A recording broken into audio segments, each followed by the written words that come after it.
Hola a todos, mi nombre es Rosaura Andrea Estrada Pitalúa y en este momento les voy a hablar un poco sobre la sedimentación de tasa alta. Teniendo en cuenta todo lo que hemos estudiado en las clases sobre el proceso de sedimentación, pues todos sabemos de que depende principalmente del área superficial que tenga nuestro sistema más que de la profundidad del mismo. Este sistema de sedimentación por tasa alta propone que se cree una bandeja a más o menos una altura de h medios que correspondería a la mitad de la profundidad a la cual se encuentra diseñado nuestro sistema. Esto con el fin de que en esta zona, que se le denomina bandeja, se recojan todas aquellas partículas que tengan una velocidad de sedimentación menor a la velocidad de sedimentación crítica. Esto va a doblar la superficie que se tiene para recibir sedimentos y de esta manera pues duplicaría la efectividad del mismo. Se le denomina partícula crítica a aquella que tiene una velocidad de sedimentación tal que llega al fondo del tanque rectangular, más o menos en esta zona, justo cuando la masa de agua que la transporta pasa de la zona de sedimentación a la zona de salida. El sistema de sedimentación consta principalmente de 4 zonas. La zona de entrada, la zona de sedimentación, que es la zona en la que las partículas van cayendo hasta la zona de retención de partículas, y la zona de salida. Principalmente se tenía el inconveniente de qué se iba a hacer con los lodos que quedaban en la zona de retención de partículas. Y se propuso sacar de funcionamiento el sedimentador y lavarlo con agua a presión cada determinado periodo de tiempo. Más tarde se propuso dar cierta inclinación a la bandeja, colocarle cierta pendiente con respecto al horizontal, para que los lodos pudieran deslizarse por su propio peso y llegar a la zona de lodos de donde serían retirados periódicamente. Este esquema que tenemos aquí es un esquema de sedimentación de tasa alta. Vemos entonces que esta sería nuestra profundidad, más o menos a un h medios. A esta distancia es donde se colocan nuestras bandejas, que en este caso se están utilizando láminas de asbesto cemento, pero se pueden utilizar diferentes tipos de materiales como también plásticos. Se pueden utilizar también tubos circulares, tubos cuadrados, tubos hexagonales o láminas onduladas paralelas debidamente colocadas en el tanque, haciendo un ángulo con respecto al horizontal, garantizando que se puedan deslizar los lodos, de tal manera que el agua ascienda por dentro de la celda con un flujo laminar. El periodo de retención de este tipo de sedimentadores es de aproximadamente 10 minutos, contra varias horas, que es lo que demora un sedimentador convencional que no tiene ningún tipo de lámina. Estos sedimentadores son muy utilizados en Europa y Norteamérica hace alrededor de 15 años.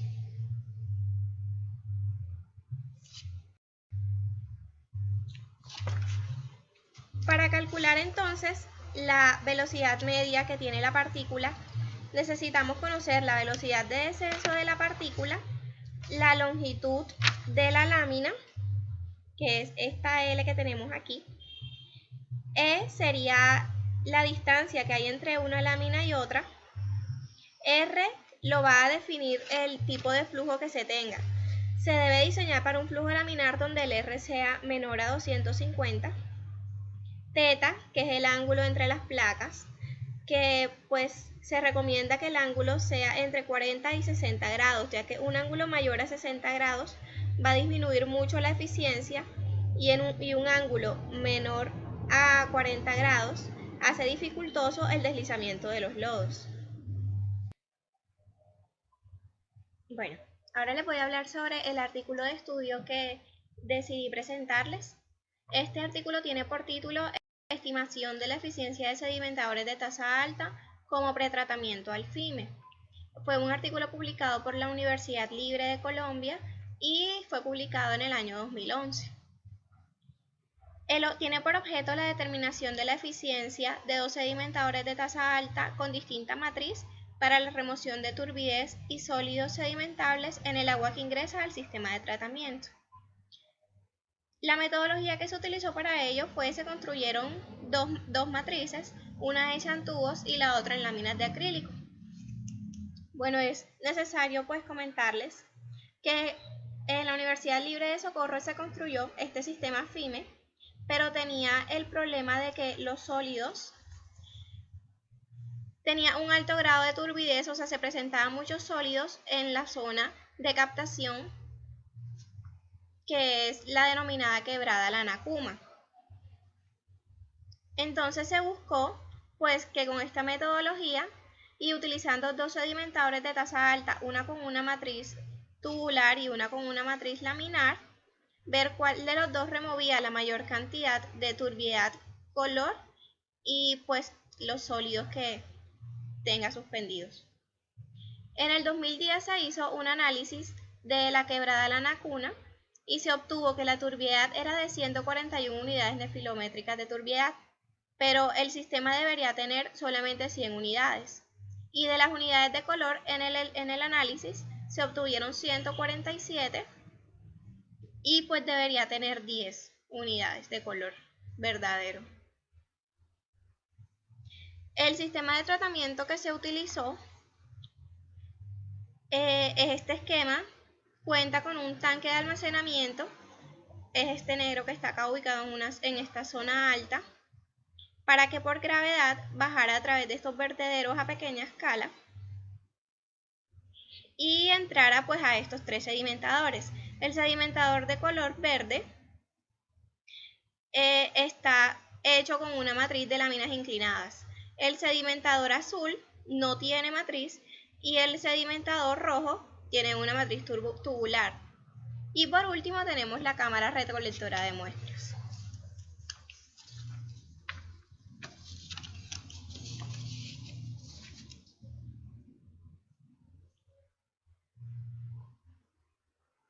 Aquí tenemos un esquema de las dos matrices que se utilizaron. Tenemos la matriz de láminas y la matriz tubular. Bueno, el procedimiento, este tipo de investigación es de tipo descriptivo desde el punto de vista del análisis, pues ya que tiene como propósito comparar la eficiencia entre la remoción, tiempo de retención y eficiencia de los sedimentadores respecto a los diferentes diseños de matrices que se le dieron. El procedimiento que se utilizó fue, antes de realizar las mediciones, se hizo una limpieza general de todo el sistema, se dejó funcionando hasta que el caudal en los tres sistemas se regulara y tuviera un error de menor a 1. Se midió el caudal, el área, el tiempo de retención, en donde este tiempo más adelante vemos que da alrededor de 1 hora y media. Según el tiempo de retención, cada 1 hora y media se tomó una muestra de salida y una muestra de entrada de agua al sistema. Y por último, estas muestras fueron llevadas al laboratorio de aguas de la universidad para el análisis de la turbidez y del color.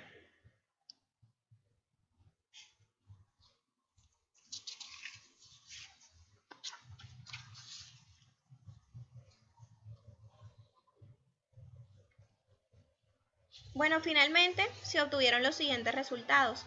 El caudal, luego de que se dejó el sistema hasta que el caudal se regulara, el caudal estuvo entre aproximadamente 10.6 a 10.4. El tiempo de retención en los tres sistemas fue de 1.6. La carga superficial fue de 6, de 6.2 y de 6.1 para los sistemas blancos, es decir, para el que no tenía ninguna matriz, para la matriz tubular y la matriz con botellas. Vemos que pues en este cuadro que tenemos abajo sale la entrada al sistema de turbidez. Estas son mediciones de turbidez, la entrada que tuvo el sistema en turbidez, la turbidez que se mide luego de que sale del sistema en el sedimentador que no tenía ninguna matriz, luego la turbidez que se mide en el sedimentador que tenía matriz tubular. Vemos que la entrada, por lo menos del primer muestreo, fue de 236 unidades nefilométricas y en la matriz tubular al salir fue de 20.90. Entonces el porcentaje de eficiencia para esa matriz es del 89%. Y en la matriz de botella, los resultados que se obtuvieron a la salida fueron de 19.7 y la eficiencia de este sistema con respecto a una entrada de 236 unidades es del 90%. Bueno, se tomaron 5 muestras. De todas las muestras y con todas las diferentes matrices que se utilizaron, en la muestra número 3 se obtuvo la mayor eficiencia del 93% para las matrices en botellas.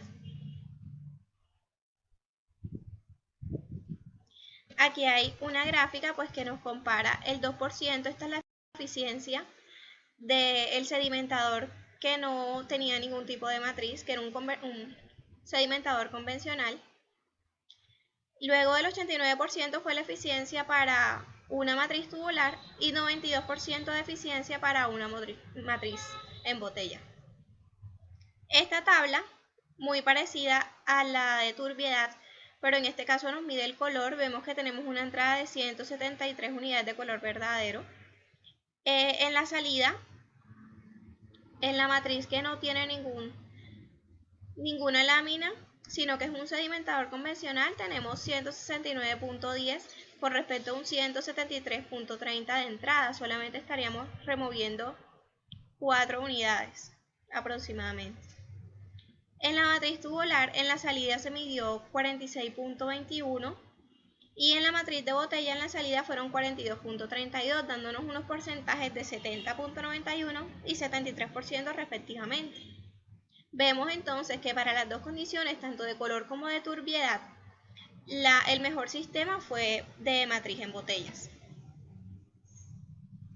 Bueno, las conclusiones que podemos sacar de este experimento, de este artículo científico y de este experimento que realizaron en esta universidad es que matemáticamente es más eficiente la remoción de la turbidez y del color respecto a las concentraciones iniciales o a los valores de entrada en el sedimentador de botella que las del sedimentador de matriz tubular. Y esto se hizo evidente en los promedios más altos de los porcentajes de remoción y en los valores netos finales de las caracterizaciones mucho más bajas respecto a la matriz de botella como la más eficiente de las dos. Por último, vamos a realizar un ejercicio. En el ejercicio se está pidiendo realizar un diseño de una celda de sedimentación de tasa alta utilizando placas de asbesto cemento. Tenemos un caudal de 100 litros por segundo, la temperatura del agua es de aproximadamente 16 grados. Bueno, para el cálculo será necesario utilizar dos fórmulas.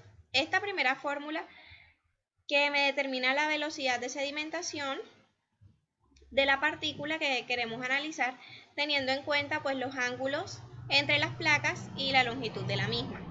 Hay una segunda fórmula que fue la que le expliqué en las primeras diapositivas, que ya tiene en cuenta también este factor R que define el tipo de flujo que va a pasar por esas placas. Bueno, tenemos inicialmente el cálculo para calcular la velocidad de sedimentación de la partícula crítica y esto se obtiene a partir de las ecuaciones 3 para un valor determinado de Vs sub c se halla un primer valor de V sub 0. Estos valores primeramente e inicialmente se pueden suponer. Luego con este valor de V sub c se encuentra el valor de R utilizando la ecuación número 4 para hallar el segundo valor aproximado de V sub 0. Con este nuevo valor se calcula R y se obtiene un nuevo valor de V sub 0 y así sucesivamente, según el grado de precisión que se quiera obtener. Mientras más iteraciones se hagan variando estos valores, pues mayor precisión se va a tener en el cálculo. Bueno, para iniciar, nosotros tenemos un valor de Vs sub c de 0.046 que es obtenido a través de un ensayo de Harris. El ángulo de inclinación, también como un valor de entrada, es de 60 grados y el espaciamiento entre las dos placas, entre cada placa, es de 0.05 metros.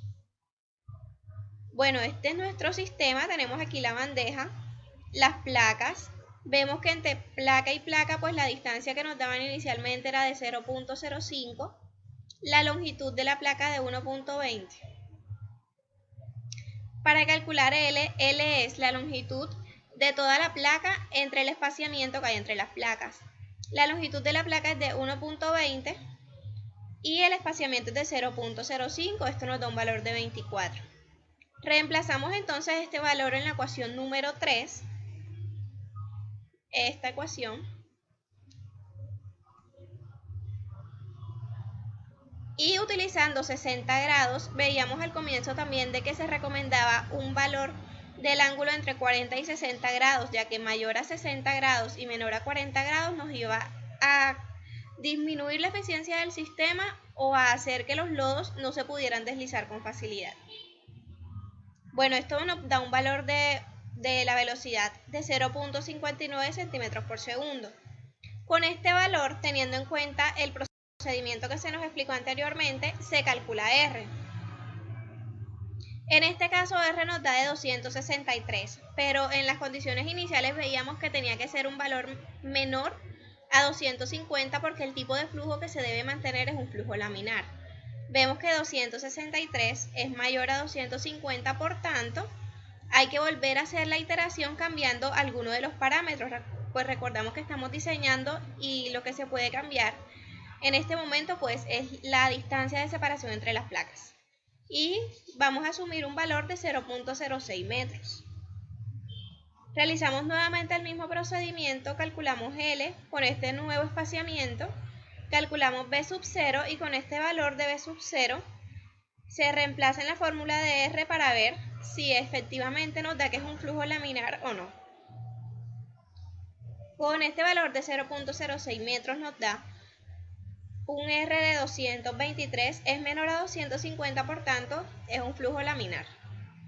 Se reemplaza entonces este valor de R en la ecuación número 4 para calcular nuestro B sub 0 real. Recuerden que la ecuación número 3 no tiene en cuenta el tipo de flujo, es una aproximación que se hace. Para ver entonces cuáles son nuestros parámetros de diseño que hacen que este R sí sea correspondiente a un flujo laminar. Bueno, con este valor de B sub 0 de 0.20 centímetros por segundo, se calcula nuevamente el R, y con este R en la ecuación número 4, nuevamente se calcula el valor de B sub 0. Se realiza este procedimiento varias veces para ver cuáles son los valores de B sub 0 obtenidos. Y luego se escoge pues con todas las iteraciones que nosotros realizamos cuál es el valor con el que queremos diseñar. Pues para nuestro caso vamos a tomar una velocidad de 0.28 y un R de 150 que es menor a 250, por tanto pues sí podríamos tomarlo. El número de placas N va a ser igual a Q, que es nuestro caudal, sobre A por la velocidad que nosotros calculamos, por E, que es el espaciamiento, y A es el ancho de la placa. Bueno, vemos que nuestro caudal sería de 100 litros por segundo. Tenemos el espaciamiento entre las placas que es de 0.06. La velocidad que nos dio, pues según las iteraciones estas, la velocidad sería de 0.28. Y esto nos da un número de placas de 248. Pero recuerden que es N más 1, entonces sería 249. Y finalmente, pues la longitud de la placa se calcula a partir de esta fórmula, que depende del espesor de la placa, de la longitud que tenga la placa, del ángulo que se forma entre la placa y la horizontal. Y reemplazando todos estos valores en nuestra ecuación nos da que la longitud que finalmente ocupan todas esas 249 placas es de 19.51 metros. Y esta longitud nos va a ayudar para diseñar el área superficial de nuestro sistema. Bueno, eso es todo, espero que haya sido de su agrado.